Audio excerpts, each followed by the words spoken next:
Okay, so we're going to start this section of the event. We're going to be talking about quality control, quality assurance processes, regulations, that kind of thing. So I wanted to start with introducing the panelists. Dr. Jeff Raber, he's trained as an organic chemist, and he has been operating a facility in California since 2010, measuring components of cannabis and also publishing some of his research results. Dr. Jahan Marcu, I met him in 2010, and we were both working in the endocannabinoid field. So in addition to our interest in cannabis, we were both doing endocannabinoid research. He got his PhD in the molecular pharmacology, studying the CB1 receptor and binding of different chemicals to that receptor. That was primarily what he studied. His thesis was on cannabinoid receptor in bone as well. And he subsequently won an honor of being the Billy Martin awardee at the International Cannabinoid Research Society meeting. So Billy Martin is the cannabinoid researcher who first defined what we call the tetrad of effects and how THC has been studied in animal models. So Jahan won that award. He now has been working for American Safe Access and as a resident researcher, and also being the auditor for the patient-focused certification program. He's been very involved in developing that program and also working on the cannabis committee at the American Herbal Products Association. And then last but not least, we have Tony Young. He has been an expert in FDA law for about 30 years. And he's been working as legal counsel for the American Herbal Products Association for about 20 years. So if you have any questions about regulatory authority, herbal supplements, dietary supplements, the Dietary Supplement Health and Education Act, he's your go-to man.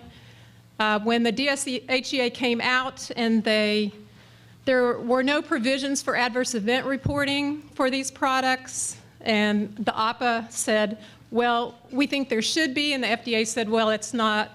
We don't have anything to do with that. Tony was the one who shepherded that through and created adverse event reporting for herbal products and supplements. So that's your panel today, and I'm leading it off as the moderator. My name is Dr. Michelle Sexton. You can't really read about me and find out who I am because I'm not in there, so I get to tell you myself. I started as an herbalist, lover of plant medicine. And as a midwife, I went on to go to school at Bastyr University to get my naturopathic medical degree. And during the time I was in Seattle getting that degree, I was working at a laboratory in the University of Washington in the pharmacology department, where we studied the role of the endocannabinoid system in neurodegeneration and neuroinflammation. I ended up doing a postdoctoral fellowship in that lab for 3 years. And as it was coming to a close, I realized what I was really interested in was the whole plant. From my foundations as an herbalist. And at that time, the medical marijuana movement was really growing in Washington State, and no one was measuring components of the cannabis that was being used medically. So I opened the first laboratory facility and have been subsequently involved in creating the standards in Washington State. So that's what I thought I would show you what we adopted in Washington and how that's working with regard to quality control. So what was adopted in Washington State, it's confusing to a lot of people because of the chain of events in passing legislation. We had passed regulation through the legislature to regulate medical marijuana, and our governor vetoed it. The next year, Initiative 502 passed for adult use, and then came the regulatory authority. And so now medical marijuana is still unregulated, and there's no quality control that's mandated for that product, but that will be changing in this legislative session, and Carrie Borda will be talking more about that. So what I think was a real turning event was early on, right after I-502 was voted in, there was what we called a summit meeting. So it was really the first time that a regulatory body, who was the Washington State Liquor Control Board, brought together a whole panel of laboratories who were doing cannabis analysis, and they came from Colorado, California, Montana, and Washington, and we all sat in a room together. So it was a great experience of the regulators actually wanting to guide public policy based on the science, or what we were actually seeing in practice. And so that formed a lot of foundation of what ended up happening. Okay, now what? There we go. So one of the first things that happened was that Washington State officially adopted the American Herbal Pharmacopoeia monograph standards of identity for guiding the quality control in Washington State. Unfortunately, after adopting it, I don't think anyone ever read it. But we have now gone back, and we recently had a meeting of all the labs, and we've gone back and said, this is what should be guiding what we're doing. Let's go back and see what it says. So I think that's going to happen. And what's also getting ready to happen is the next part of the pharmacopoeia monograph on cannabis is the therapeutic compendium. Because we rushed out the first piece of it for the state of Washington, the therapeutic compendium took much longer. I think it's in its final stages of review, and I'll tell you a little bit more about that tomorrow. But one of the problems that's out there all the time is I can't tell you how many times a week somebody says to me, well, I'm doing an experiment, and I'm taking samples to all the labs, and I'm going to find out the results. I said, well, I can already tell you the answer. So the question is, which one is the right result? So this is a problem, and it's across states, and I hope to demystify that a little bit today. But there's all of these internal things that should happen inside the laboratory. But at the very top of the list, you see sampling plans. The state of Washington would not adopt a formal sampling plan for sampling in the field or in the greenhouse or the grow area. And we were really disappointed about that at the Pharmacopoeia, because it's a foundation of doing analytical work, that none of your analytical work can be valid unless your sampling is valid. So there's sampling in the field, and then you have to also sample it appropriately in the laboratory. So, routine monitoring, basic stuff that goes along with good laboratory practice. And so what the state of Washington adopted was a checklist that's basically for good laboratory practice. And so there's been a lot of confusion in the public, because they think that this certification means proficiency, and it does not establish proficiency standards at all. So you can get certified and still be not proficient at producing results. So the other thing that's really the foundation of labs being able to come up with the same answer is reference standards. So those are our knowns. We have to run those through our equipment. A company has made it, and they've labeled it, this is 100 milligrams of THC, and then we dilute it and make known amounts. But we don't even know that standard that says 100% THC really is, because the bodies that get involved in certifying standards have not yet been involved. So there's all these round-robin tests and things that go on, but in the end, if laboratories are using different reference standards, that's one source of variability across labs. So these are the things that we identified in Washington, and these were topics of a recent meeting that I was telling you about. So this issue of the sampling protocol came up. There's a problem with the definition of potency that I'm going to tell you about. The accuracy in reporting, this reporting to 2 decimal points and the false sense of security it gives you that that's an accurate number. The sample integrity, so what producers are sending as their sample.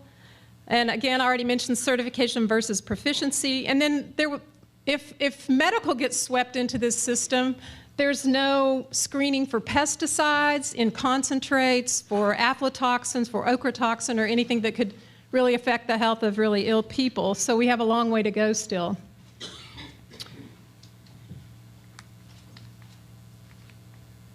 So sampling begins in the field. That's no great secret. In Washington, we haven't gotten yet to the point of, are they going to go out and train people how to sample in the field? Are they going to hire some people to go out and do the sampling? Because the method is everybody picks the crown buds that may represent the highest THC content, and that's how they get it into market, was the highest THC content that they can get. So, you know, we need a standard means of making sure that we have a representative sample of a lot of plant material. A lot in Washington is 5 pounds of plant material. And then, you know, so if you don't sample properly at the outset, you're going to have skewed results and what represents your crop. And then, you know, how do we stop producers from manipulating these samples before they get to the lab? So these are all problems that we're facing. So here was how I tried to make the example to the Liquor Control Board. Because there's so much competition amongst the laboratories, they certified way more laboratories than there is business for them to have. And so, you know, you got to get the business somehow. How do you get your market share? So one strategy is telling the producers, well, I only need 2 grams of a sample. And again, this is back to not adopting a formal sampling procedure, or what is how much does it take to be representative of a 5-pound lot? And we have guidance from European standards and even American standards on sampling batches, how to do it accurately, but none of that was incorporated. We hope to change that. But so if you take only a 2-gram sample for the number of tests that we have to perform in Washington, if you divided it evenly across the 4 tests, 500 milligrams is what would be representing your 5-pound lot. And so then you only have a 1 in 4,563 chance that you might sample that gram that could be infected with a fungus or a microorganism. And we've had about, the last report I got was that 10% across the state were failing microbiology, one of the areas of microbiology that was being tested. I wasn't able to get an update. I've heard reports that some labs say they're having 80% fail rate. In my lab, it's about 20%, do you know? Jeff's got 25%. So that's, I think probably 20% is realistic. This is even with the outdoor crop coming in. You know, and in Washington, even eastern Washington in the fall, it cools off. There's a lot of powdery mildew. There's a lot of fungal growth. So it looks like about a 20% failure rate. But if you go back again to the monograph, the reliability and therefore the ability to comply with state or federal regulations of any conclusions drawn from the analysis of a sample is dependent upon the test sample accurately representing the entire batch. So Roy Upton put this statement in there after the state of Washington failed to adopt a sampling plan, and everybody ignores this. So, you know, as a lab, I instruct my producers how they're supposed to sample a batch and what, you know, we have come to determine would be representative. We still can't get more than 5 grams, though, and I don't think that adequately is representative of a 5-pound batch. So again, if you want to represent the entire batch, how much is going to the lab now? And so here's just a comparison. If you get a 1-gram sample in the lab, a 2-gram, a 3-gram, or a 5-gram, you can see the greater the sample size, the less variability that you're going to have in the result that you give out. So if you're only using 500 milligrams as representative of a batch, reporting to 2 decimal points is unethical, honestly. Here's a paper that was published, and these are just showing again, these are the same plant, the same variety. And so if you sample different plants these were grown under hydroponic conditions in a greenhouse, that you can have variable results. Here's some data from my lab. So here's Blue Dream, just THC, blueberry, Jack Herrera, and it clusters most closely. And I think Jeff has data on that too, that Jeff Herrera sort of stands out from the others often. But there's not a lot of Jack Herrera, I think, in Washington right now. Blue Dream is the #1 selling variety. And then you have the CBD variety. ACDC is really popular. But then you've got the CBD content of that all over the map. And so people may be thinking it's a 20-to-1 CBD to THC ratio, but you never know what you're going to get. So, you know, this is one of the things that we deal with labs, is that just because it's a certain name doesn't mean it has a certain component. And then again, this is just a small study we did showing, crown, middle, and bottom bud, and that's probably a small variability for that when you look at exposure to the light.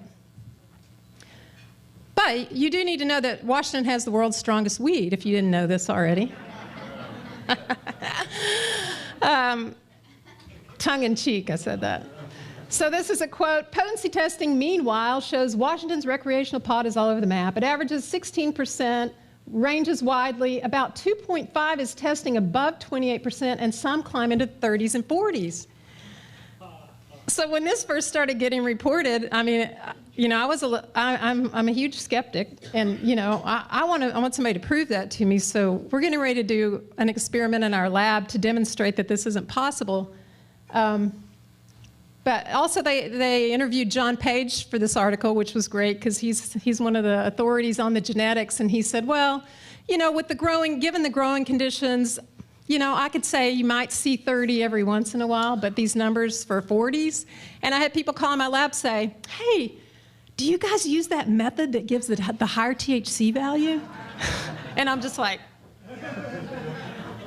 yikes. But, these are the strategies the labs are using to get more business. And unfortunately, it's what I call still black market practices, and they need to be cracked down on. So here is an example from a particular lab that sort of got called on the carpet at the meeting for the high numbers. And it turns out that they were getting these high numbers by adding the number for THC acid to THC, and then also adding delta-8 and CBN in there as well. And so apparently this is the method for getting the higher THC content. And now nobody can sell in the recreational market in Washington unless they're way up there. They're having trouble getting it through. So, we're really interested in trying to tame the THC, as Ethan says. And, let's inform the consumer about the whole plant. How do you select your wine? Do you look at the alcohol content? Seriously? So we need to get users to a connoisseur level where this focus on THC is minimized. And so how that's happened, these variations, so NIST is a government organization on national standards, National Institutes of Standards and Technology. They've done things like weights and measures and measuring light and distances and all these kinds of things. And the first time they really stepped in for a biological measurement was when cholesterol started being measured. So how many of you this year have had your cholesterol measured? Raise your hand. So you should, if you're over 40 or 50, you should probably monitor it every year. How many of you feel confident about that number that you get back? Everybody doubts their cholesterol levels. I love it. Well, we should be pretty confident in those levels because there are standards about how to measure that. So there are things you can get blood values for that haven't been through the same processes, especially sort of alternative labs that are out there. But for cholesterol, because NIST became involved, there was 23% variation in what was being reported, and that's been reduced now. So this is what we hope will happen with measuring cannabinoids as we move forward.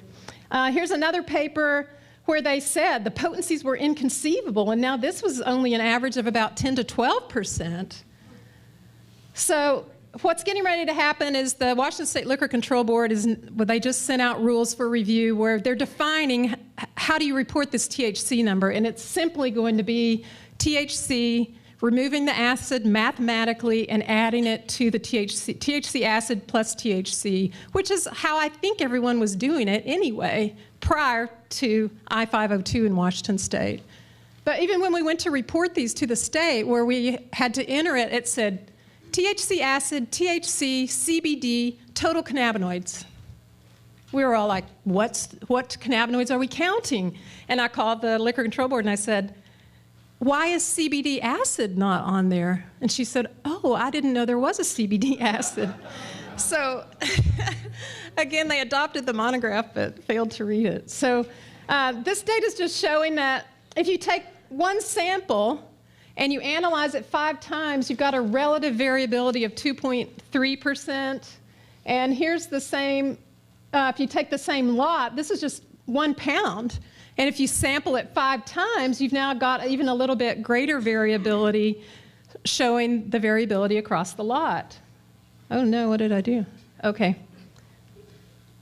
So, my question, and I think I even wrote this in the guidelines to the Liquor Control Board, that potency should only be reported in a range. But it would be great if we could, at the national level, come to agree upon this, because honestly, reporting to 2 decimal points is not honest.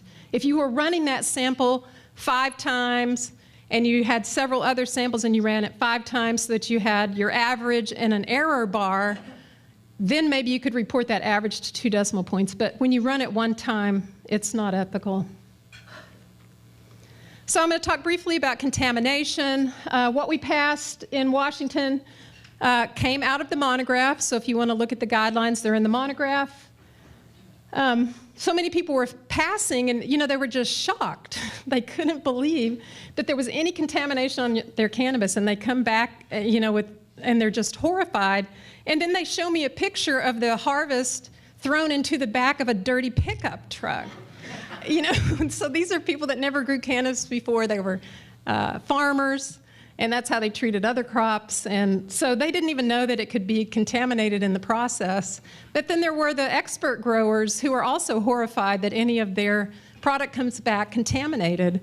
And we do see fungal failures. We see a lot of aerobic and Enterobacteriaceae.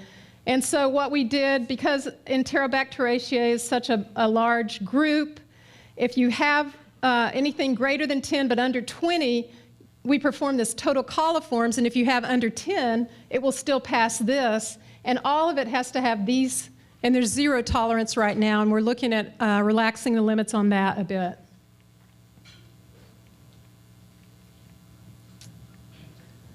So here's a story that just came out.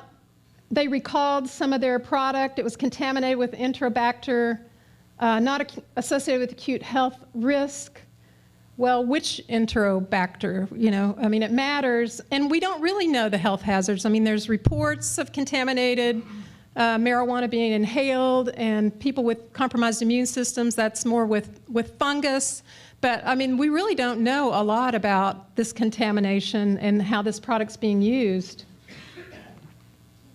But what we did say in the monograph was these values do not specifically represent pass or fail criteria, but that's exactly how the Liquor Control Board interpreted it, and they put these numbers in there as pass or fail criteria. And now I don't know if we'll be able to get them to revise that. Right now, this is not the most important thing on their docket. Rather, they recommend levels when plants are produced under normal circumstances. Individual herbs such as mints, which have a high concentration of trichomes, such as cannabis, so you're going to have higher levels of molds in seasons of heavy rain. Washington is constant rain. So, I think we need to look at relaxing some of these limits, perhaps. And then what about the sample integrity they bring in for microbiological? So what some labs have been reporting is that people are bringing in separate samples and saying, oh, here's my potency sample, and then this one is my microbiology sample. Or they're submitting it already ground up, so you can't really do a good visual inspection of it, which is part of what it has to pass visual inspection. And then what the monograph says is that none of these organisms are found in 1 gram. And people are using other methods of detection where they're looking at the DNA, and as far as I know, those platforms haven't been validated by any third party for a certain amount of material yet. And so again, if they're only sampling 500 milligrams, you saw what the chances were of it being representative. The AOAC guidelines say, so if you're going to validate it, you should show less than 5% false negatives and less than 10% false positives. So some of the methods that are out there may haven't been through very stringent validation processes. So what are these processes? We've been talking about this in-product testing and the output here. And we need a lot of things to get to a point where consumers can trust this. In the meantime, realize Yeah, there's a lot of variability. And if you want to waste your money and go take it to 5 labs, do that and just count on getting 5 answers. And it's not fair to pick the one that's the highest because you don't know what the right answer is. And we don't even know what the right answer is. But also this depends on everything that's happening on the back end of the input and the crop. And Jahan will talk a little bit more about that. So how do we address this variation? We need finished products that have predetermined quality and reliability. We need that for this industry. We need methods validation. The organizations that typically do this didn't want to have anything to do with it because it's a Schedule I drug. We hope those things are changing.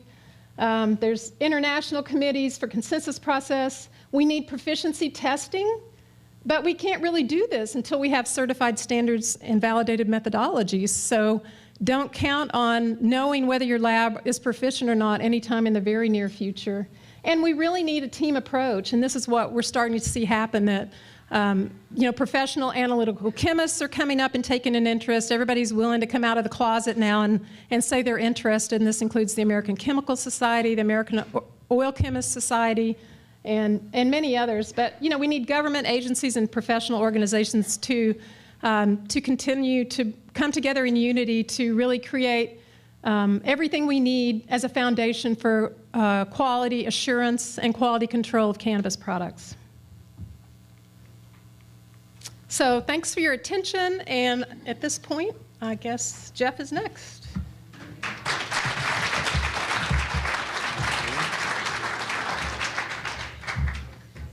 Thank you, Michelle. I'll just quickly echo some of her comments. We also run a laboratory in Washington. We started in California in 2010 and opened up in Washington a little over a year ago.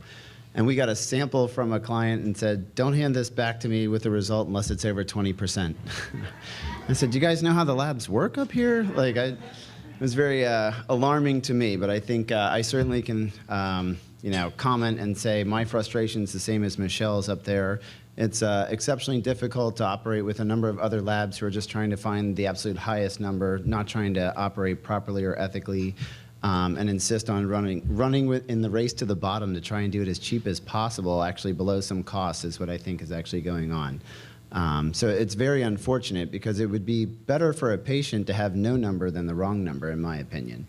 So it can be exceptionally misleading and can actually be detrimental if someone thinks a potency test represents a quality control test for pesticides or bacteria and none of that was done, or if they miscalculate a dose or believe there was CBD in there when there actually wasn't. Those things can be exceptionally harmful to a patient. So I think it's the most responsible position in the game is to be a testing laboratory. And it takes great integrity and a lot of technical competency to do it very, very well. And you're challenged everywhere and every angle possible, from clients to regulators to lawmakers to producers to patients. Everybody is really looking for that number. And if I had a nickel for every expert that was the best grower out there, I swear it would be, we'd have a really fancy lab. That would definitely be the case. But it is really an eye-opening position for many, and it's very difficult. It's the only job that you can actually do very well at and end up losing all your clients. And so it was a shock to me. I was always told in school, do well, get A's, study hard, and then if you do your job right, you'll actually be able to continue doing that. Well, if you do the job right in Washington and you give a potency number, a THC value that's accurate, it was sampled properly and representative, and you say here's 16%, you'll never see that guy again. So it's very disturbing. They did not listen to us when we first sat down and said sample integrity is probably the most important position. And if you don't have an independent representative taking that sample, you're going to have issues. And when they sat us down a year later, they said, we don't know why we have all these issues. We said, well, we told you so is really the only answer that we could give you, but here's how you can correct it, and please listen to us this time. We have worked with some of our clients up there to actually develop sampling plans, and we make them do a number of samples so that you can see that there is integrity in how they're doing that. But I think it would be much better to certify results if the labs or some other independent agent was actually taking the sample. You can have all your equipment calibrated, you can run it the right way with all the right people, but if you don't have the right sample, you're getting the wrong number in the end anyway. So it has to be representative of the entire picture. So that being said about testing labs, I thought, since I'm kind of bored myself personally talking about some of that stuff, but I know it's very important, that since we're here talking about regulations, laws, and how those can be shaped, that I would give a little bit of a perspective on some of the data that we've collected on other studies, and hopefully using that towards shaping regulations. I've spoken a lot inside of a lot of regulatory bodies from Connecticut, Nevada, Illinois, Colorado, and Washington to try and help them craft regulations and understand how testing can be done, what you can test for, where it should be implemented in their program, and which types of agents they should be looking for and how. And I think only using insight and valuable perspective that we've gained from operating in California for a large number of years, because since there are no rules, you see absolutely everything and anything. So we've got a very broad-based perspective on all the types of different products someone might try and put cannabis in, and just picture any food. We've probably seen cannabis inside of that. And we also have a Dutch national citizen. He actually married an American woman and came to the U.S., and he helped set up the Dutch National Medical Program. So we are very fortunate in our lab to have Sietse Elzinga, an amazing scientist who actually really understands cannabis very, very well, brought 8 years of Dutch cannabis experience into our lab in 2011, and we certainly have benefited a tremendous amount from his intellect, his understanding, and his knowledge base coming from the Netherlands. So setting those standards and protocols has been, important in helping regulators and other types of lawmakers understand what they need to know about labs, and something that's very technical has certainly been an interesting challenge for me. Most of them were just scared to death that cannabis is even coming across their desk to begin with. And then they hear this thing called labs, and they have no idea what a lab does. And then the words start to get longer, and the multiple syllables show up, and they're like, oh man, you can see the eyes glaze over, and they're really lost. So we have to slow it down, dial it back a little bit, and actually give them some copy-paste language. And I think we're getting better to a place now where there are a number of examples and models, and I think that's been very helpful in seeing these things develop. But the first ones down the path they had a very, very difficult job, I would say. So let's see if we can. So highlighting some of the picture across the country, you'll see that there are a number of states that require mandatory testing, and I think that is definitely the trend. It's here to stay. It was funny when we started in 2010, some of the comments we got were, you can test this. Like, no, it's just a plant. Yep, it's not some foreign mystery material from the moon or something like that. Yep, it's very easily tested. And you can, in fact, test it in a large number of ways. What you want to test for, how you test for it, how fast and accurate you are, and what you're representing in that sample and that test that you're taking are the important parts to consider. So I think now we see a couple different states doing things in different fashions. We're seeing that federal experiments within the state laboratories and getting a chance to, oversee a couple different models. It's certainly a very interesting case from an experimentalist like myself. And if you look at places like Colorado, I mean, they were one of the early pioneers. Massachusetts has an incredible sampling plan that they've included in their regulations. And Connecticut set the grade for the definition of pharmaceutical-grade medical cannabis. So their specifications are plus or minus 3% of the label claim. And that is extremely stringent for any botanical product. So it actually ends up requiring homogenization and very diligent sampling to make sure that you can actually get that number that will be placed on the label, so that if they go and take the sample off of the shelf, that they should end up with something within plus or minus 3% of that value. Those states require cannabinoid potency testing and also full safety screens, including heavy metals and pesticides, microbiological contaminants as well. As Michelle was saying about Washington, they kind of said, well, we'll just get started. We'll point to this monograph that we won't read and just hope someone follows that, and we'll go down that path for a while. They did listen to the fact that it is an inhalation product, and that is much more sensitive to the body than orally consuming. You don't have first-pass metabolism. You don't have stomach acid breaking things down. You don't have different absorption rates. Inhalation is just like injecting it into your bloodstream. So it's a very different health and safety concern than it is for any food product that you would orally consume. So there, the major requirements are foreign matter inspection with a visual inspection, moisture analysis, which is just a kind of quality control check, microbiological contamination, and cannabinoid profile. And they didn't put CBD acid in there because they didn't think standards were available for that. So it's fortunately they are now. More of these reference standard companies are producing more and more cannabinoid standards for this purpose, and we're starting to see that evolve. Certainly 5 years ago they were scared to death when I called and asked, can I get some of these things? And they said maybe for $10,000 for a couple vials we could send that to you. It's come a very long way from that. Oregon took a very interesting approach where they said in their medical system so far, dispensaries are required to test for pesticides, mold, and mildew. They didn't know which ones, they didn't know how, they just said that was the only words that they could come up with. We've seen things similar to that in terms of Los Angeles and Long Beach at one time had considered city ordinances to that effect, but they were repealed after 200 lawsuits rained down on the city of Los Angeles. There was no way that one was going to stand that battle. But they still aren't quite sure, how to define the word pesticide. What exactly does that mean? It can mean thousands of chemicals to a chemist like myself. So I certainly cannot go and tool up my lab to test for that many in any sort of cost-effective manner. And the equipment to do so costs more than a house for some people. It's upwards of $300,000 to $500,000 depending on the approach you actually want to take. So when someone says, why can't my pesticide test be $50 and why do I have to do it all the time? They're usually $500, and they're done much, much more frequently, so that the cost of maintaining that equipment, which can be upwards of $30,000 to $50,000 a year, let alone the people to run it, can actually be paid for at an economy of scale. So getting those things started or sitting there with that equipment and watching no one use it is going to kill a lot of startup businesses and can be an exceptional challenge. In California, as I mentioned, it's all voluntary. So what we've been able to understand and learn there has been through a lot of hard work and a labor of love. We drove 50,000 miles a year for many years to try and go and collect samples by hand so we could understand exactly what was going on, and that's how we generated a lot of useful data that we use. We've since trained a number of people how to do it, and you have much less of a homogeneity concern when you have a concentrate sample. That batch is usually pretty homogeneous. It's not like the flowers, so it's a little easier to do things of that type.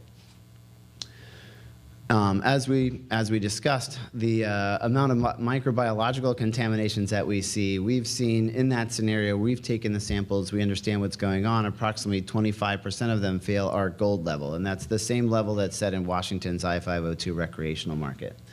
And it's mostly molds, but sometimes we see the entire bacterial party. It'll fail every one of the screens, total aerobic count, enterobacteria and coliforms, and the molds section as well.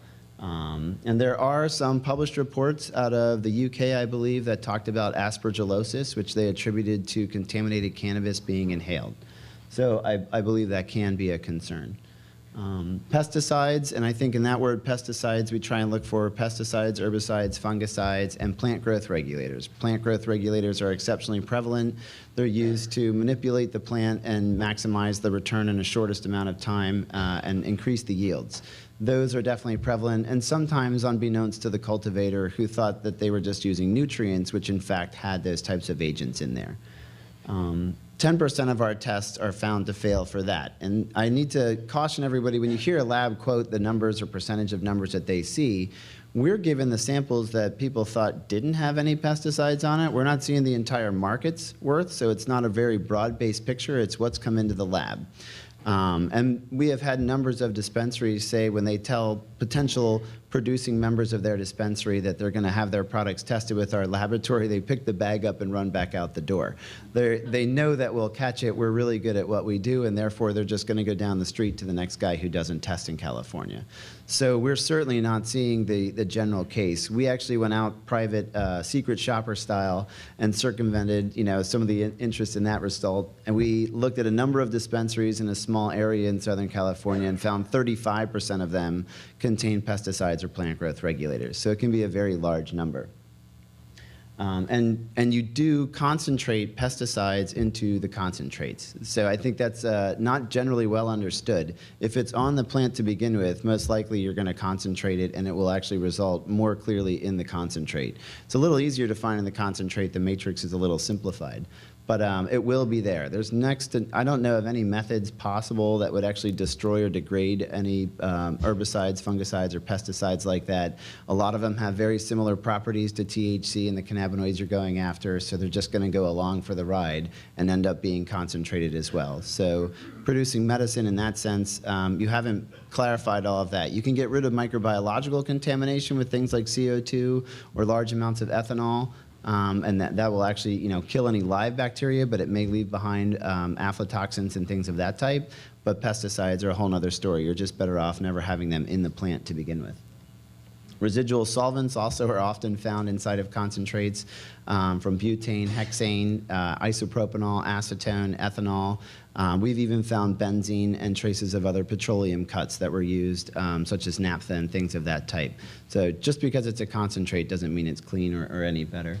And I think it is a word of caution that even though we can do a pretty good job at what we look at, we are not able to look at all things possible. So in California, when they say, good luck, we're not even going to tell you what to look for. That's one challenge. The number of residual solvents you'd have to look for are large. As I said, pesticides can be thousands of molecules. You don't know what to look for there. You don't know what's allowed to be applied, and you don't know what they may be using. We've used our best judgment in terms of what might a cultivator get on websites like Rosemania or go to Home Depot and just see what's readily available that they could get from a hydroponic store or those types of ornamental places, which you shouldn't use for consumption, but we know they do. And just are trying to play the cat and mouse game. We try and not publish our pesticide list so that people can't circumvent that and use something that we're not looking for. So as states come around and say, you're allowed to use these, labs will have to test for those to say they're at acceptable limits, but they'll also have to test for those things that still may be used that are outside the system. It's a lot like athletics and blood doping and things of that type. It's a very, very challenging and complicated game. So it's certainly, as I was saying, a very, very complex problem. There are a number of things that you need to look at and pay attention to, and a number of complexities that go along with that. And as a lab in a voluntary market, there's only so much equipment that you can afford. And as you do better and better, you get less and less clients. So it's a delicate balancing act to try and say, I can afford this one, and I'm pretty sure people are going to be protected in some respects better than nothing. But I still would like to have much, much better hardware and be able to do a bigger, better job. Hopefully someday that'll come. Certainly with mandatory testing, we believe that would actually be the case. In the state of Washington, they still aren't sure which pesticides they're going to monitor or how frequently they're going to do that testing. So we have simply not bought any equipment for that in terms of waiting. You don't want to make a $100,000 decision when you should have made a $300,000 one. So it's very challenging from that respects too.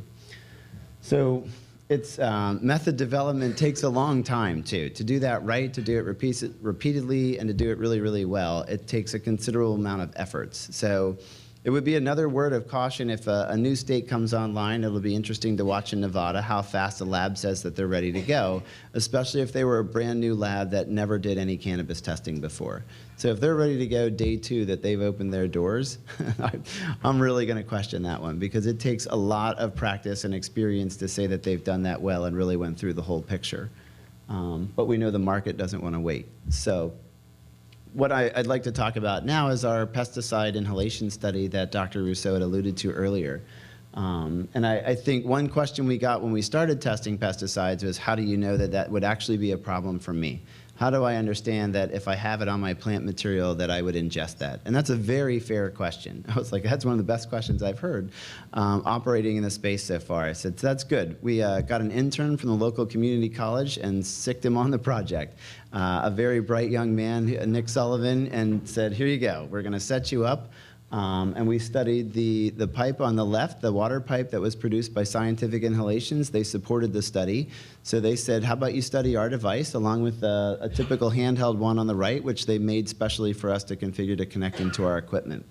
So the one on the left used either no filters like you see pictured, or virgin coconut carbon in the top and cotton on the right-hand side. So those were the 3 types of studies that we did in that. And this was the basic qualitative study that showed there's a number of different pesticides that you could put on there and screen, and that you can see that there are varying amounts of those that were available. The green line is the one with the filters, and that actually was helping to alleviate exposure to patients. So it would probably be a good idea to use that. And it's the same reason you see cigarette filters.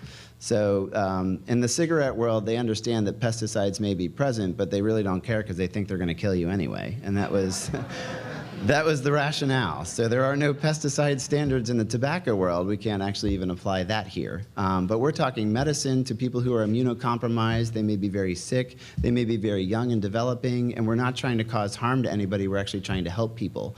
So it's a very different, story and a very different case. But you can see even with that approach, you can't stop everything from coming into the airway. So we focused that study to do the quantitative study, which is a lot more difficult and a lot more rigorous to do inside the lab and takes a lot more time. So instead of doing that broad-based number of components, we chose four of the more commonly used ones that we've seen inside of the lab when we've done the detection. And those four are pictured here. So things like diazinon, bifenthrin, paclobutrazol, the plant growth regulator, and permethrin. And what we found was in that glass handheld pipe, which would probably be very similar to a pre-rolled cigarette or any other typical water pipe, you can have up to 70% of that molecule entering the airway and hitting your lungs. Now, it doesn't mean you're going to absorb all of that, but you're definitely going to have a good chance to absorb all of that. That was an alarming number. I mean, I think most of us had first assumed that there's going to be some sort of degradation, certainly when you're using combustion, because it was placed on the plant material, and then we hit it with the lighter. So you can put it all on the plant material, make sure you take off all the solvent, quantify that it's still on the plant material, put a known amount of plant material inside of the device, and then use a lighter, and we've connected it, and I have a diagram of it later, to a mechanical lung system. So vacuum pumps, and we had trained ourselves at an expo. We had a whole bunch of people just come up and inhale water up through a column so we could see how strong inhalation rates actually were. So we used a little bit of a rational approach, not just something that's going to pull really hard, but this is based on a number of users saying that this is most likely what the inhalation volume is going to be like when someone at home goes and uses this. And what the results showed were definitely quite alarming. So even a typical water pipe, that's the one in the middle, really will expose you to that. You don't see much condensation in terms of water or anything else cooling. Only along that cotton path is what we found actually condensed a large number of pesticides. There's a lot of surface area there, and it actually holds on to them pretty well. So it makes rational sense. And we did publish this. This was our first peer-reviewed publication in the Journal of Toxicology. So, and it was really nice for an intern to earn a publication out of his job, too. So fortunately, we hired that guy, so that was really good for us. Microbiologically, we use a rapid microbiological testing platform, and we can look at total aerobics, enterobacteria with coliforms or combined yeast and molds. This platform looks for any live organisms, and it can do mold testing in 48 hours of test time. So it's rapid enough that people could wait a little bit. If you have days and days and days of running your test, are you also growing mold and bacteria inside of the samples while they still sit there? So it's a little bit of a challenge. And our levels, we call gold. We try to make it a little bit like a competition. They always say they're the best, so we thought if we gave them gold stars or gold, silver, and bronze, it might actually be helpful to them to try and compete. And the gold is based on USP levels for dried botanicals. So we thought that was reasonable, and unfortunately, that was exactly where Washington landed in the recreational market. It's still debatable as to where a rational level should be for medical purposes. We're not going to be irradiating anything here. I don't think anyone's going to do that in the United States. No one's getting a license for that, and I wouldn't want to see these guys all getting that either. But to really understand, what level makes sense, we're going to take the same methodologies that we've used for the pesticide part and are now performing that study with live bacteria. We've got a collaborator that's actually put fluorescent tags inside of the bacteria. It's kind of cool, so you can actually see them glow and real easily. And then we're going to quantify them as well and see how much can we place on plant material and how much might be going into the lungs of a potential user using these types of methodologies. So this is a description of the system. And this was a study that we used on pre-rolled cigarettes.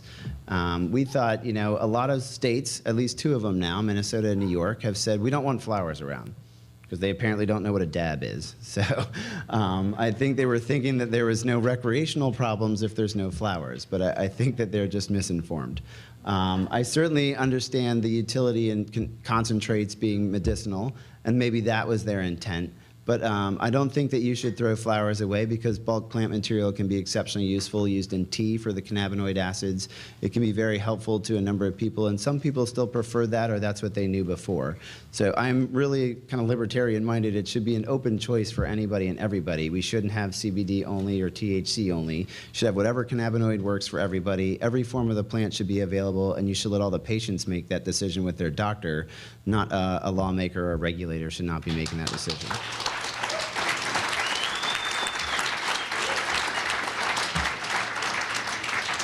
So I'm going to try to use science to convince them of that. So wish me luck. It's definitely, we thought some rational-based approaches. We had seen some cases, and it's always a concern how much actually might get into a consumer if they do have a standardized pre-rolled cigarette. So we thought, hey, this is another good project for someone. And since we have a system, let's go ahead and do it. And let's try and do it to the best of our abilities and capture everything possible. So we have a vacuum pump with a time controller, and that can actually, puff and do the inhalations. And you'll see the gas traps there in the blue, and there are two sets of them. One was to get the mainstream smoke that comes out the end of the the end of the pre-roll, and then the other one was to capture all the side stream stuff. So what you understand in early pilot studies is, man, I can't find all the THC or CBD. Where is it going? So it's not in my traps, and I've had enough of those traps to know that I wasn't missing anything. It was all being condensed and trapped. So it's not there. It's not inside of the remaining parts of the ash. There's only very little bit there. Where else might it go? So that was why we decided to capture some of the side stream smoke as well. And we do find some of it there. But ultimately, some of it just gets destroyed. So it's maybe not the most efficient means of converting THC acid or CBD acid into THC and CBD. And that was, I think what we ultimately came to. This was also published in a peer-reviewed article, the Natural Product Chemistry and Research. It was just recently published earlier this year. And they said this was the most comprehensive study of this type that they had actually seen, and we did not include any tobacco in there as well. So others had done some with both rolled together, but that's a very different temperature, and that doesn't necessarily represent exactly what some sort of patient might use at home. And what we found is a quick summary shown here. So on the left, you'll see the average across all of them in the mainstream smoke, and it's about 35 to 40% of what's available in that pre-roll could actually be inhaled by the consumer. So even though it's not a lot, it is consistent. So we did a number of studies. We did 3 different plant materials. One was about 14% THC, one was 15, and one was a little over 19. And we also did it with CBD mixtures, and you could tell by a linear prediction that you knew exactly how much you would get. So it was reproducible, which means you could use that in a medicinal fashion. And it was certainly quite interesting to see that we could reproducibly generate that result. Now that was, of course, a machine doing that the same every single time. So if your patient individual at home could be trained to do that the same every time, they could get consistent results that way. As long as you standardize the medicine and the product that you give to them, and then they standardize their use, I think you have a great ability to say it's a standardized medicinal product that they could use as needed, understanding that they're going to get a certain number of milligrams per inhalation once you know how many inhalation units they take per pre-rolled amount. And I think that's pretty much the basic summary. I don't want to take everyone else's time, but in general, we've seen a lot of different variations in terms of how you should approach regulators. I would say from my perspective, we're hoping to use science and understanding to say how you can use rational information and really help everyone understand that pesticides are a problem. I believe microbiologically we're going to see much the same thing because early reports are very similar. And really don't throw the botanical product out and have only one form or another. We should really allow patients and doctors to make the choice. And I'll turn it over to you.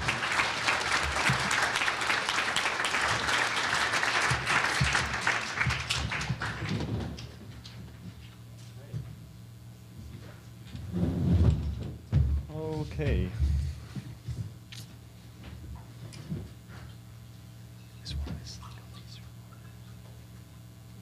Okay.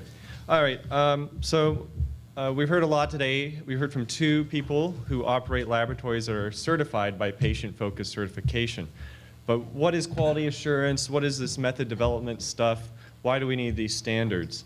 At first, I was going to give a talk that was very focused on things I had seen while being the chief auditor of the patient-focused certification program, but I realized there's an awareness issue. There's a little bit of an alphabet soup problem with terminology. I'll give you a quick example. Was at the American Chemical Society meeting last week in Denver. They invited an extract manufacturer to address many of the scientists in the Chemical Health and Safety Division.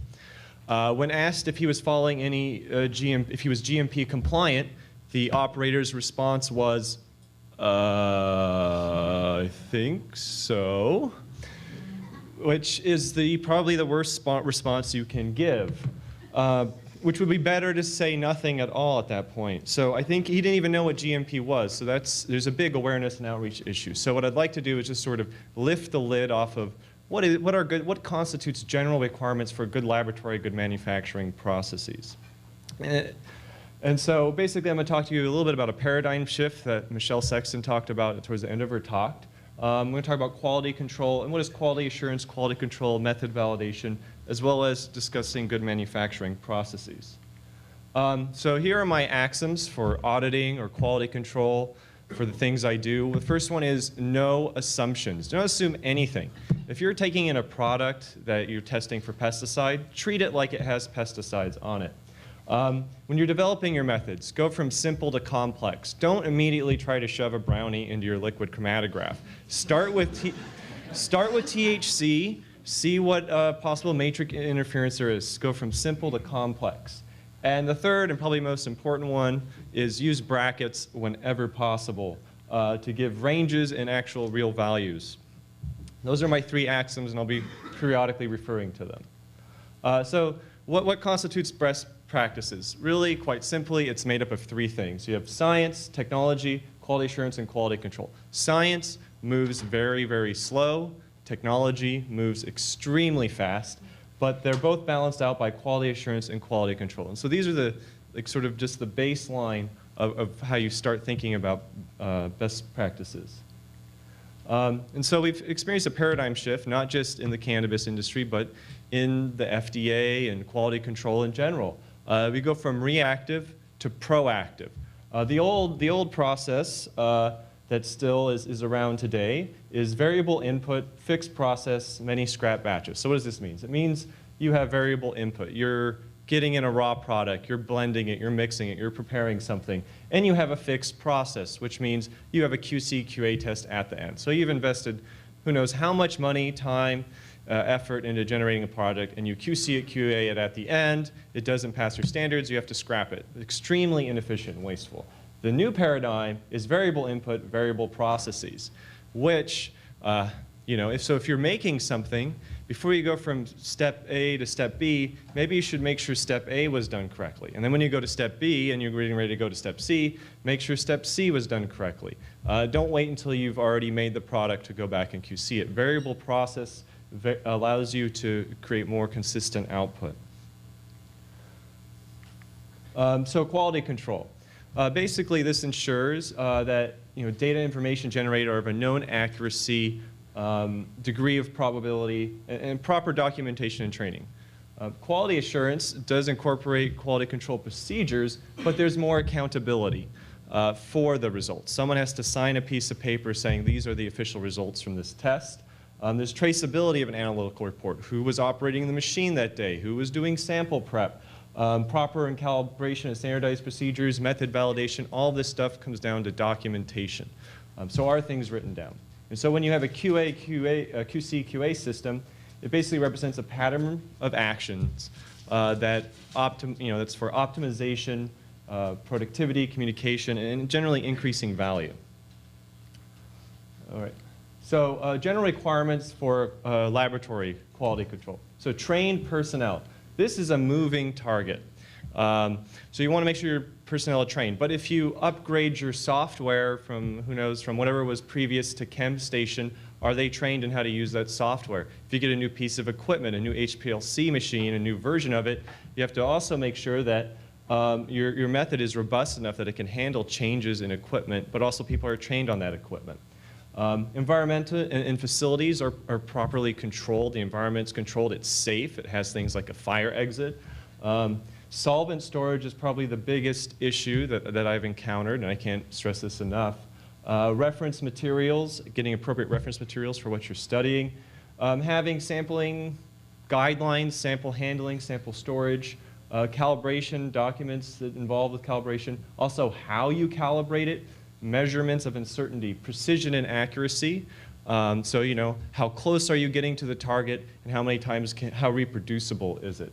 As well as one of the important parts of method validation, and you could ask this of any laboratory, and they should be able to give you an answer, is what is your limit of detection and what is your limit of quantification? If they haven't done this basic stuff to calibrate their equipment, I wouldn't necessarily trust the data. So you want to know how low they can go and still detect, say, THC, and you also want to know how low they can go and still get an accurate quantification of an active ingredient. And also, you have to think about qualifications for using methods and the people who work there. Here's an example of a fail. So this is on the manufacturing floor of a non-PFC certified manufacturer/laboratory. First, I'll draw your attention to the exposed septic pipe on the manufacturing floor here. But this is all a flammable solvent stacked up into the wall in huge jugs next to an oven. So this pretty much ends with some guy running out of the building with his dreadlocks on fire. So there's actually, the FDA actually goes around and inspects places for this. And I know that many of us are critical of the FDA, but I thought it was important to point out because this is all public information. You can go look up 483 non-compliance issues. And people do get cited for no written procedures for their HPLC system or validation on hardware or software. No audit trail archive. You know, issues with data acquisition and storage. You know, not validated. No exchange between hardware and software compliance. So this is a really important component. And this starts as, you know, much like a PFC program, a simple 1 or 2 compliance issues isn't a big deal, but if you see a lot of them, it represents a systematic error with the management that doesn't know what's going on in their own facility. So it's really, to think about it, this is a lot of standards are around method validation, making sure you can prove what you're doing. So these are just some terms about method validation you should think about. Specificity, how specific is the test? Linearity, and this is in range. This is something our previous speakers has touched upon. So you have this calibrated piece of equipment, and you want to know how many points they're looking at. What is their range in that calibration curve? And I can give you an example of why this is important. And this gets back to something called Beer's Law. And you could have a whole panel at this conference about what is Beer's Law. But the quick and simple version is if you have 2 points anywhere, it's very easy to draw a straight line between them. But the more points you have, the less straight that line becomes. In the conceptual way and this is important when you're generating calibration curves or you're doing reproducibility studies. And a simple way to remember Beer's Law is if you go to the bar and you have 2 drinks, you can still walk a straight line. If you have 12 drinks, Beer's Law. So accuracy and precision studies are important to conduct. So not just whether or not you're getting the right answer, but how close you're getting each time you do it. We discussed limit of detection, limit of quantification. Robustness is a very often overlooked thing, especially for expanding laboratories that want to have operations in multiple states. How well do the methods transfer? Different operators, different equipment, slightly different changes in solvent can all affect how well a method transfers. I've run into this problem in biochemistry where you ship someone's cells and the cells don't grow in their medium. But this could also work if you're trying to, say, transfer an HPLC, a liquid chromatography or potency analysis, to another state or another country. So paying attention to those variables and knowing in advance where the weaknesses are in your system. Also looking at system suitability. How good is your separation, resolution? Do those little peaks look nice? Are all the peaks able to be identified? And so this is an overview of the validation process. We're not talking about A to B to C. We're talking about a circular process that feeds into each other. And when you're starting to validate your method, we want to think about starting with questions. What's available in the literature? What do you already know? Pick your instruments. Look at your response to your analyte. Minimize overlap with other compounds. Start to look at matrix effects. And once you've begin with questions, designed your sort of experimental setup. You've tried to optimize it a little bit. You go into sample prep. The simplest version of sample prep is dilute and shoot. Put your product into a liquid, dilute it, take some out, put it in the machine. This doesn't always work. A lot of edibles tend to become really gooey and sticky, so there might be some sample prep methods. But the idea is you can go back, optimize, choose different equipment, ask better questions. But by the time you get to a validated method, you better have a linear response, Beer's law, law of proportionality. You also must be able to identify any impurities that come up. So are all the little peaks in a chromatogram identifiable? Do they know what they are? Or they're just like, I don't know, we'll just, like that's mystery compound A. But that should not happen. And then this is a circular process. I want to just think about it. It feeds into each other. So what about good manufacturing practices? Well, good GLP, GMP, there's some overlap there. Basically, very similar stuff. You want to make sure the premises and the buildings are appropriate for what you're doing there. You're zoned appropriately. If you're operating in a residential area and you're only allowed to have one employee, you should only have one employee. Personal protective equipment. It doesn't do any good just to wear shoe covers if you're not covering your clothing or your hair. Personnel and materials that are allowed into the place need to be checked and verified. Production and process control, and having your QC/QA programs, qualification and validation of methods, documentation and labeling. Holding and distribution is also a really important thing. Do you have transportation guidelines for how your materials are supposed to travel when they're stored for prolonged periods of time? And now I'm going to show you an example from Vice magazine of a cannabis ice cream manufacturer. And I can't tell you how many safety code violations in this picture. So before we get to the centerpiece, I just want to point out that the camera crew is not wearing any personal protective gear. This is a baseball cap, not a hairnet. He's not wearing shoe covers. Their dreadlocks or whatever are exposed, or long hair or whatever. I used to have a ponytail, but I wore a hairnet. And this is not what we mean by sampling procedures. Also, the top of the ice cream machine is open. This is what when we talk about PFC certification, I think this is a good difference of what you would never see in a certified place. So basic product safety handling guidelines, they're pretty important to follow.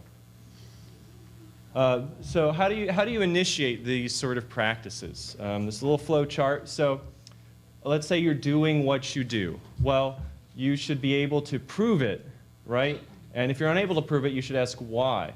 And you should also say what you do, document it. And all of these things feed into continuous improvement and innovation in what you're doing. And so if you're unable to prove something, or unable to do what you do, or unable to describe what you're doing, corrective actions, preventative actions, document trails, method validation, these sorts of things. This all leads to innovation. So I'm going to give you a couple examples, a little bit of Debbie Downer time, and just a heads up, I'm glad you all are done with lunch. So we're going to talk about some quality control methods first in general, or fails. I'm going to discuss some food stuff that has failed recently too. So I thought this was appropriate because glycol is a very popular component of many cannabis products on the market, but glycol can become contaminated, and there's been 3 instances I was able to find where contaminated glycol with diethylene glycol has led to the deaths of, I think, almost 300 children since 1969, when various medicines were prepared and there wasn't good quality control procedures in place checking the quality of the product at each step. We can point to many, many, many different quality control failures throughout history. Challenger was due to a gasket that hadn't been properly QC'd. Aspirin cyanide poisoning, which killed a groom, his brother, and their daughter on their wedding day. Vioxx, thalidomide, which wasn't properly tested in pregnancy studies before being released to the market. Ford Pinto, the iPhone 4, the Hubble telescope. And if you're savvy enough, you might even be able to name a cannabinoid that wasn't probably properly QC/QA'd before being released on the market. Rimonabant, thank you. So that was the anti-CB, it blocked the CB1 receptor and was pulled for side effects. It wasn't properly studied or studied enough. So some other QC failures. I like this one a lot. Green, right? That's a fail. So just going to finish a couple images to drive home what I mean by quality control. That's a frog.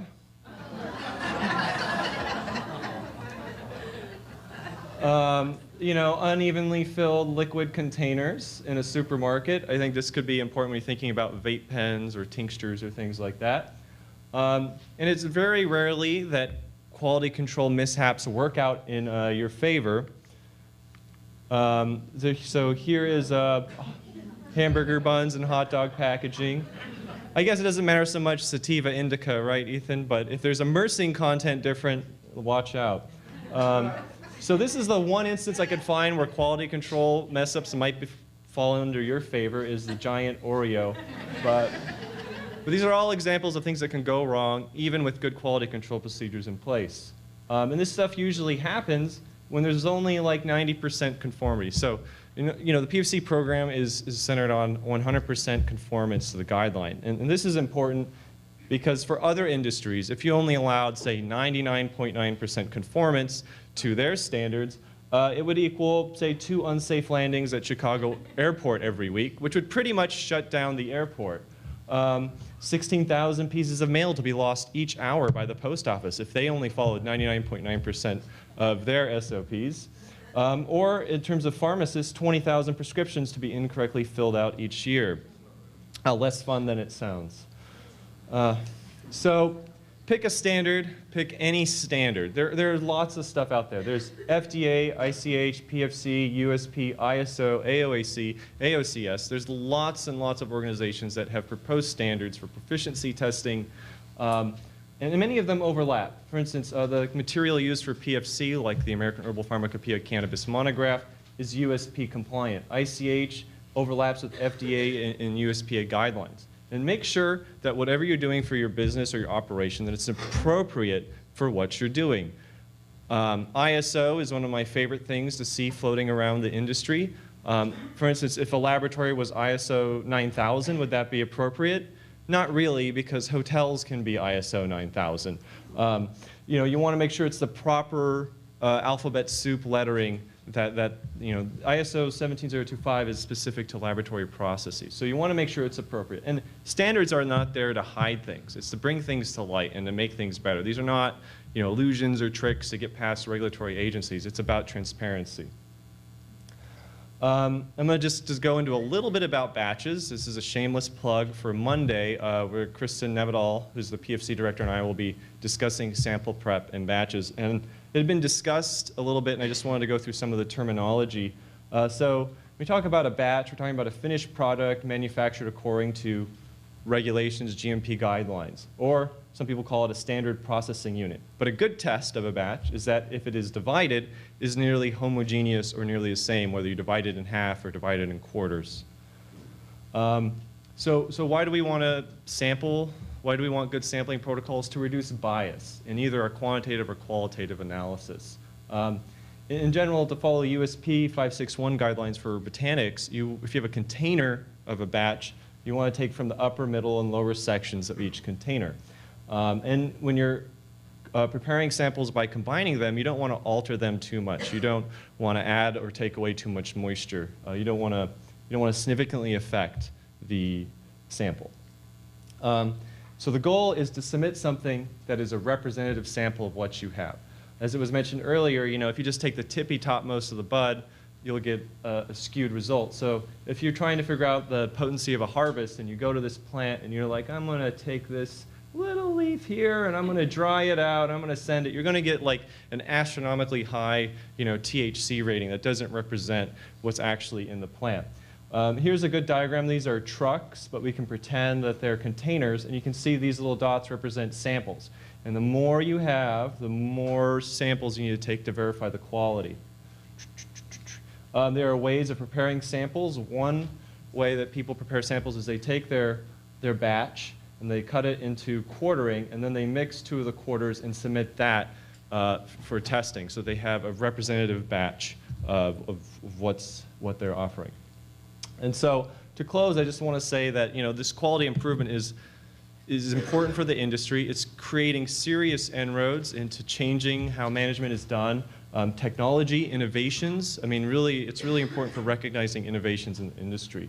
And organizations that hope to survive in this new industry, they better follow best practices, because that'll give them the capability to adjust to new standards. If you have nothing written down and you don't know how things are operating, you can't control the process. This is a really important thing. And I may disagree with one of our previous speakers is, you know, I don't really care, honestly, about the NIDA monopoly, but you know, they're not the only source of marijuana in this country, if you've noticed. But GLP, GMP, why are we doing this? Why do we care? We want standardized products to study them, right? I'll use Sioux Cicely. You know, we talked about this in Prague. Wouldn't it be great to have standardized sources of cannabis material for PTSD studies? This has already been done. I think, Michelle, you're talking about PROMIS later. So yeah, so this is already being understood. We want good laboratory, good manufacturing processes so that we can study the cannabis plant material. We can have a reliable source for researchers to use. Thank you very much for your time. Welcome the next speaker.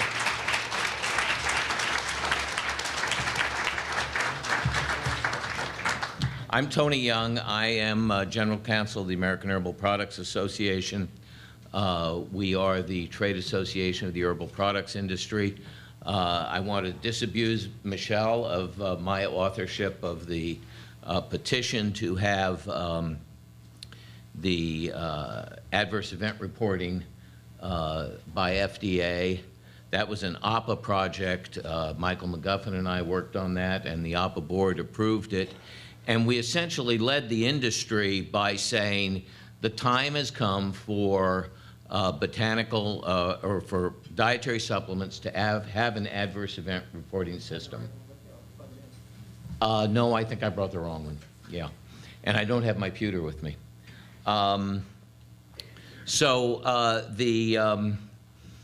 That system, I believe, in 3 years, Congress passed a law adopting an adverse event reporting system. That system protects the dietary supplement industry from kind of press reports of adverse events that aren't documented in a system of filing.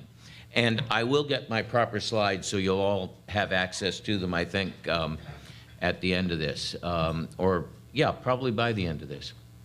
And that system has protected us, I think, very well. And that's kind of what I'm going to talk to you about today is pharmacovigilance. But I'm going to start by addressing what I was asked to address, which is what lessons have we learned from the dietary supplement industry? And even before the dietary supplement law was passed, we had an incident with an ingredient called L-tryptophan, which is an amino acid and which was used by people basically to help them sleep. And it was used by a lot of consumers. And the company that manufactured it, the main supplier, was a company called Shodenko in Japan. And they decided that it would be appropriate, and this is something companies often do, to increase their yields by providing a purer product, so that instead of a 2% contaminant profile, you heard about contaminant profiles, it would have a 1% contaminant profile. And we never test contaminant profiles. People look at them, and I don't know that any testing would ever have turned up what happened. And what happened was that there's a disease called EMS, and only my slide would pronounce it properly because I'm not even going to try.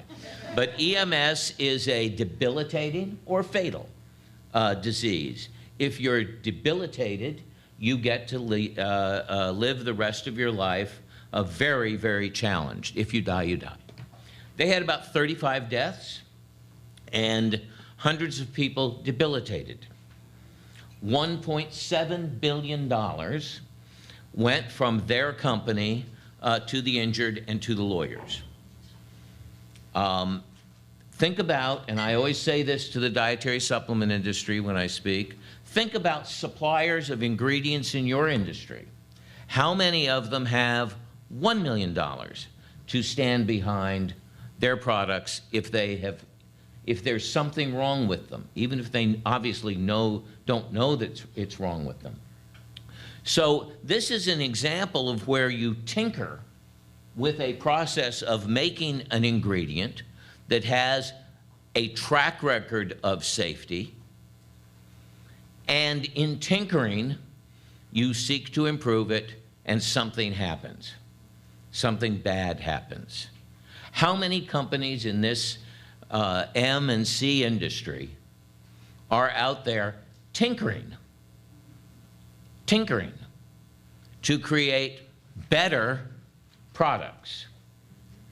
The second big, I think, event for the supplement industry was ephedra, a very good herb, a botanical that created, through its chemistry, the drug ephedrine, the drug pseudoephedrine, and phenylpropanolamine, all drugs that are not so much on the market anymore, but they are very useful drugs over about 70 years. But the botanical was ephedra, and the botanical was very popular in the dietary supplement industry, beginning in about the mid-'80s, sold as a stimulant-type ingredient.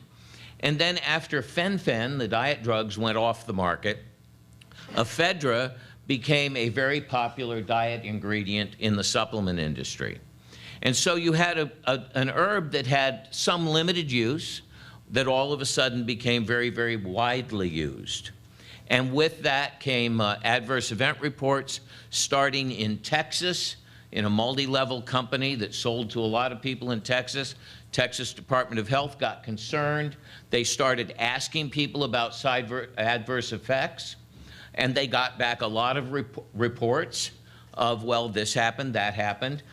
You know, very anecdotal, no kind of a study of any kind, but it piqued everyone's interest as to the safety of ephedra. FDA looked into it, and I testified at an FDA hearing. Mr. McGuffin did.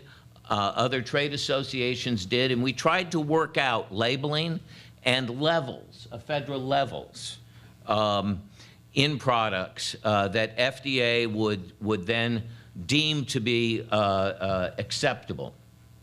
Those discussions didn't go anywhere, in large part because a number of big marketing companies were moving into the area, and they didn't want to have limits, and without limits, the products took off very well in this diet industry, and more adverse events were reported to FDA.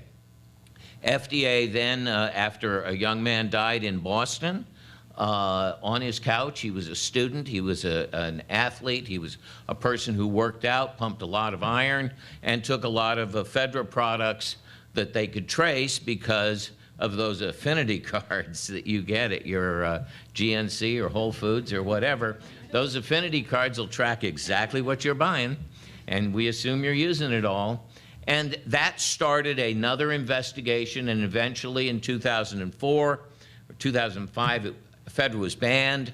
The courts upheld that ban.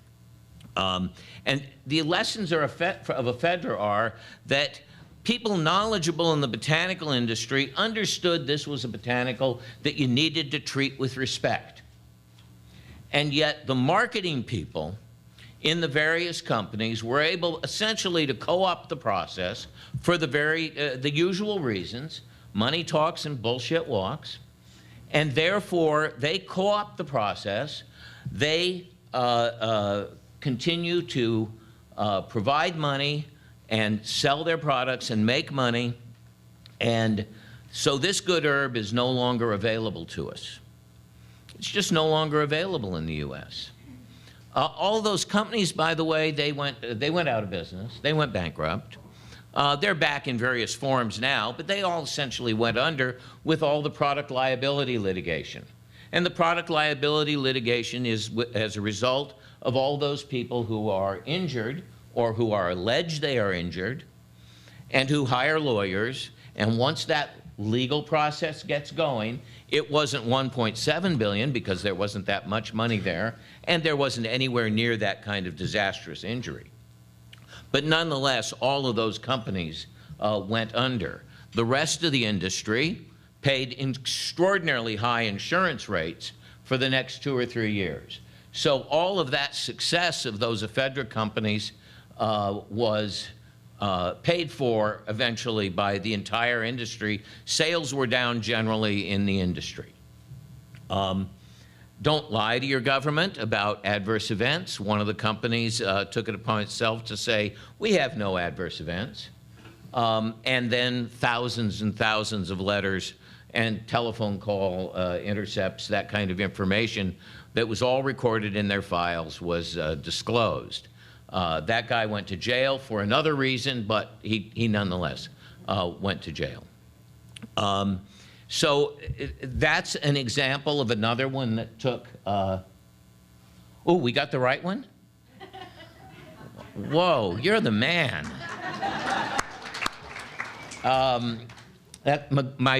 My consigliere, Michael McGuffin, was telling me what to do here, and I appreciate it.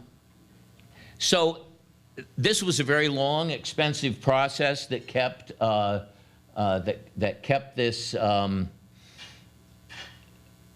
kept the industry going for a while and then brought it to an abrupt halt. Red yeast rice and lovastatin. When I tell this story, I say what I often say to the dietary supplement industry, but it's really true here. You all want to be in the drug business. That's what you're here for, right? Medical marijuana, that's drug. We got it, okay. Red yeast rice contains naturally occurring amounts of monocolin K, and when fermented to control that, you can bring it right up to the level of the Merck drug Mevacor with lovastatin. Or you can bring it to half the level. So you take twice as much to get that lovastatin. FDA held a rulemaking and found the red yeast rice products to be engineered, plainly described in their patents to control the monocolin K. I mean, all you would need to do was put all these patents together, and it was clear what this company intended to, did to, and they made a lot of money, and they kept it because there was never any recall or other kind of action, or even private lawsuits with regard to this product. It worked because it was just half the drug. I mean, you would expect it to work. So the FDA and the courts affirmed that it's a drug and you can't market it. Was it safe? Probably. But statin drugs are prescription for a reason. They seek to address cardiovascular disease, which you should be looking to a doctor for. We do that here. And there are side effects associated with statins. They're fairly well established, but you won't find them on the red yeast rice labels. But the lesson there is don't mess with Big Pharma. Don't try to emulate their drugs. They have lots of money, they have lots of lawyers, and they do not like competition. They do not like to be knocked off unless the people who are trying to knock them off do it through the drug procedures and pay all the high-ticket prices to go through there. Recent lessons in the supplement industry are engineered extracts of botanical components, various serious adverse event reports. These are mostly used in sports nutrition type products. Analysis of the data leads FDA to take regulatory action. And again, there are instances where people are trying to create drug-like compounds and arguing that they are truly botanicals. That dispute continues, but many of these products are off the market. So let's talk about CM product safety testing. Are you all doing animal testing? Well, that would be the little, medium size, and then the dogs, whatever. Are you doing human testing with protections for human subjects, where you disclose to the subjects all of the risks associated? Are you doing human testing in your own employees, friends, and families? That's often done. That's often done. It may violate the Treaty of Helsinki, which is an international treaty that governs how we test in humans, because humans have rights, and employees may be under a certain amount of job duress to do what you say? That's internationally recognized. Are you testing your products in your customers? Nobody takes them, or 1 or 2 people takes them, and then they're out there and you're testing in your customers. This is not uncommon, and I'm not suggesting it's only something might occur in the CM industry.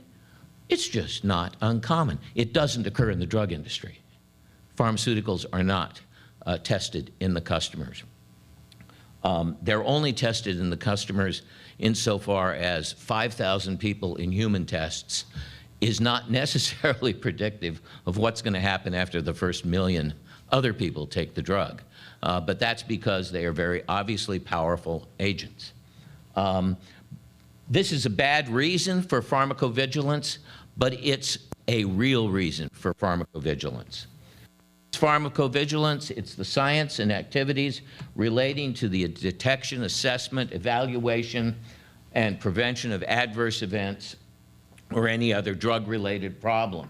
And if you believe C&M products are drugs, if you do not believe, then you're not reading your own press releases, you're not reading the laws that are getting passed here. Medical marijuana, medical cannabinoid drugs, they're drugs. They're drugs. You're asking these legislatures to let you sell drugs. Treat them like drugs. Treat your patients, treat the customers with the respect. Now, I think you need pharmacovigilance nationally. I'm not talking about any state programs. That was a real horror story that I hear about the state of Washington with regard to laboratory studies, sampling plans. We're not going to have any sampling plans. Very basic item, but we're not going to have it. Maybe we'll have it now. But that's an example of why state requirements aren't going to address pharmacovigilance adequately. The big picture issue is to assure that there's a national repository of adverse event reports for evaluation. It's not a regulatory issue. You all are in this happy never land of not a lot of regulation. This is your business. This is your franchise. This is what you have devoted your careers to now. You're protecting your business. It's good science, it's good public policy and private policy, and it's respectful to the consumer and to the patients to keep track of everything and figure out if there's something happening out there, if there's something bumping in the night. Why it won't, all these products are different. Tablets, capsules, infusions, cookies, drinks, inhalation, water pipes, whatever is legal is in a particularly different. We could never sort this out. The formulas are proprietary. Pay no attention to the man behind the curtain. He has the secrets, she has the secrets. We won't tell you what's in it. And we won't tell you what we use to make it grow 2 or 3 times as fast. It's too expensive. Oh my goodness. You can't prove that my C or M product were the cause, the only cause, that they were, just because they were at the scene, just because there was a pipe in the car after the person was driving the wrong way on the freeway. That doesn't mean, and it was in their blood, that doesn't mean they got onto the freeway the wrong way because of some reaction to the product they were taking. Get over it. You want pharmacovigilance to work. You want to figure out the reasons to make it work. You want to discover problems and not repeat them. That's important to the preservation of this community. I like the story about the diethylene glycol because in 1938, the Food and Drug Act was passed when a very reputable drug company determined that the way to make sulfa drug, very newest, best, life-saving drugs available, to make it good, easy for children to take, would be to mix the sulfa drug with ethylene glycol. So it tastes good. Oh, that's good. About 100. About 100 lost their life. Okay? Big mistake. They probably could have tested it in 10 rats and figured out that people were going to die, but they didn't. They just said it tasted good. And it met all quality requirements because it was probably very good ethylene glycol. So you need to have an open exchange of information, a place where everyone can look and see what's going on, to see whether there are trends, things that are happening. It's necessary to assure product safety. Otherwise, it's just going to continue to be a mystery process.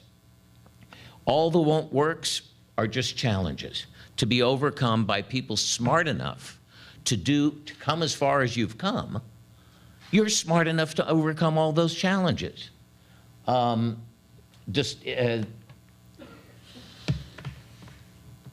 you need to be your own FDA. You have to assure their safety. The states have no capacity to do it. There will be safety issues. There will not be standards created by the National Institute of Standards and Testing, because it's the National Institute, and you ain't national.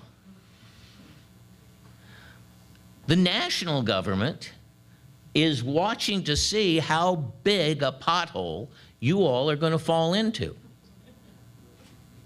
because the national government is not behind you. How many U.S. government representatives are there here at this meeting? They're not allowed to, officially. I asked a botanical scientist on yesterday if he was going to be at this meeting. He said, "Are you kidding? We can't go to meetings like this. We can't get funding to do that." They're not watching. They're only going to watch for the accidents. You have to be responsible for seeing that there are no accidents. What part of safe are we not understanding? Yeah, that's what we're talking about here. This is going to be a monumental effort. And being non-responsive, you'll then shift into the lawsuit area. So if I were selling these products at my store in Colorado or my dispensary in California, and if I were in the dietary supplement industry, I'd say, "Oh, by the way, how much product liability insurance do you carry? How much product liability insurance do people have? Is this even an insurable business? What's going to happen when some child or some elderly person or otherwise has a side effect with respect to one of these products and hires one of those thousands and thousands of lawyers who bring these kinds of lawsuits?" These things are going to happen. And the more successful you are, the more they're going to happen. And defending, if you have these things happening, and we found this with ephedra, if you have something happen in Washington, and I think I heard this afternoon, Washington, then Connecticut asked questions, and then some other state asked questions. And defending from one state to the other is something we did with ephedra, and it was a nightmare. Get on an airplane, go talk to some legislators who don't know the subject matter, and do your best to get them not to pass legislation. So let's all be careful out there. It's very important. I'm not going to be able to be at the APA Cannabis Committee meeting, but I want to suggest that those who attend think about gathering. There are cannabidiol drugs that are approved in the EU. The EU has first-class pharmacovigilance, absolutely mandatory for drug products. And what this industry ought to be doing is gathering the cannabidiol adverse event information and evaluating it and reporting, so that those of you who are developing those products can see what has happened in an organized system, a first-class system that has reported events, and so that you can see the kinds of things that you might see in the patients taking your products. Thank you very much.